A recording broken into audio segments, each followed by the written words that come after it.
राहुल गांधी ने बीजेपी को पकड़ा और लगाए वोट चोरी का इल्जाम।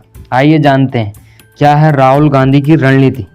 राहुल गांधी ने डबल वोटिंग को लेकर बड़े बड़े दावे किए, लेकिन अब वही उनके गले की फांस बन सकता है, क्योंकि चुनाव आयोग दावा कर रहा है कि उन्होंने फर्जी डॉक्यूमेंट दिखाए। अगर उनके डॉक्यूमेंट सही हैं तो उन्हें सबूत देना चाहिए।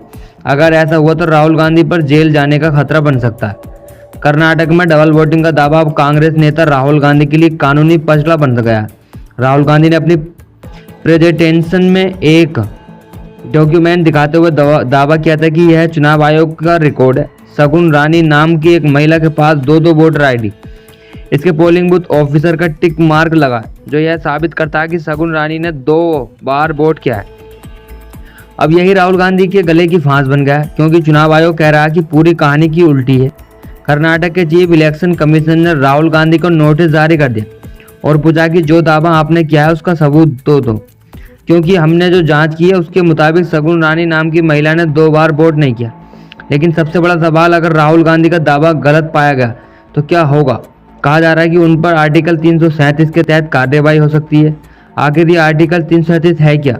भारतीय न्याय संहिता BNS की धारा 337 एक गंभीर अपराध में लागू होती।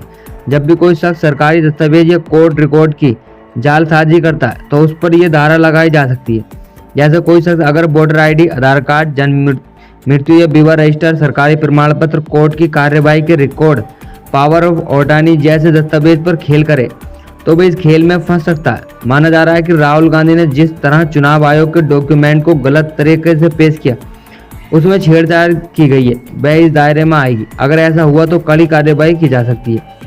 कानून कहता है कि अगर कोई व्यक्ति ऐसे किसी डॉक्यूमेंट को जाली साबित करने में दोषी पाया जाता है, चाहे वह डॉक्यूमेंट कागजी हो या इलेक्ट्रॉनिक, तो उसे 7 साल तक की कठोर कारावास की सजा दी जा सकती है। इतना ही नहीं, उस पर ऐसे में जुर्माना भी लगाया जा सकता। कानून विशेषज्ञ के मुताबिक यह अपराध गैर जमानती भी हो सकता है, यानी दोष पाए जाने पर गिरफ्तारी के बाद कोर्ट से ही जमानत लेनी होगी।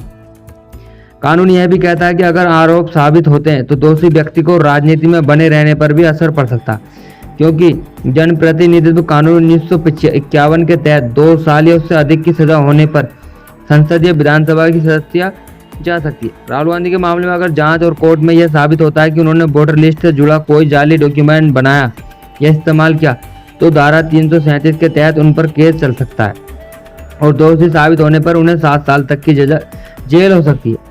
जुर्माना और सांसद पद गंवाने का भी खतरा हो सकता है। चुनाव आयोग को कोर्ट में यह तय करना होगा कि डॉक्यूमेंट जानबूझकर जाली बनाया गया या सिर्फ गलती से शामिल हुआ। सबूत की जिम्मेदारी अभियोजन पक्ष पर यानी चुनाव आयोग पर रहे होगी।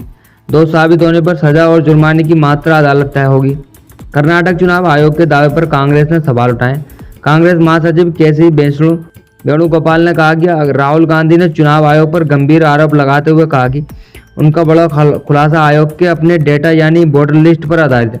अब जब वे आपके रंगे हाथ पकड़ चुके हैं तो आप उनसे दस्तावेज मांग रहे हैं। ये वही डेटा है जो आपके पास है। राहुल का आरोप है कि आयोग digital machine readable voter list देने से इनकार करता है, CCTV फुटेज तक पहुंच रोकता है, सबूत मिटाता है और उनका कहना है कि सबूत सार्वजनिक डोमेन में मौजूद है। फिर भी आयोग विसल ब्लोअर से सवाल कर रहा। यही सिर्फ विडंबना नहीं बल्कि दोष स्वीकारने जैसा है। विपक्ष को डिजिटल वोटर लिस्ट क्यों नहीं दी जाती? CCTV और वीडियो सबूत मिटाने का आदेश किसने दिया? फर्जी वोटिंग और वोटर लिस्ट में गड़बड़ी क्यों? विपक्षी नेताओं को धमकाने का कारण क्या? क्या ये चुनाव आयोग अब भाजपा का चुनाव एजेंट बन गया? इसमें राहुल गांधी ने कहा है ये सब बातें, तो आपकी क्या राय है बताएं।